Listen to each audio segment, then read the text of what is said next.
tayo dapat problemahin, yung malaga mahuli. No? Yung nangyayari kasi, hindi pinapalaki ng news yung mga nangyayari kay Igo. Ang mahalaga doon na yung problema na-resolve ba?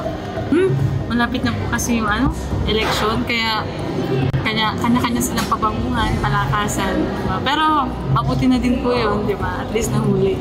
Sana lahat ng wanted mahuli din. Hindi lang yung silang dalawa lang yung bukod tangi na hinuhuli nito. Kasi ang pinakami na nakapokus yung news is yung mga high profile lang. So dapat maging fair tayo sa lahat.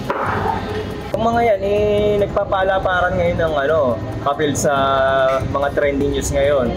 Yung pagkakahuli kay Alice Go, tsaka dito kay Ibuloy, pinag-aagawan nila ngayon. Huwag nilang dapat gamitin na yung sitwasyon para umipal sila. Kasi baka ginagamit lang nila yun sa, alam mo na, mag-e-election ngayon. Ayun, itong pagkakasuko ni Ibuloy, nag-aagawan sila. Hindi naman pala sa PNP sumuko, sa AFP naman pala. Masyado silang mapapel. Ewan ko ba? Ang dami diyang wanted na hindi pa nahuhuli. Na maraming krimen na ginawa. Huliin din nila yun para patas tayo, para maipakita natin na ang batas dito sa Pilipinas ay walang sino-sino. Patas ang batas. Let's get together Sunday 25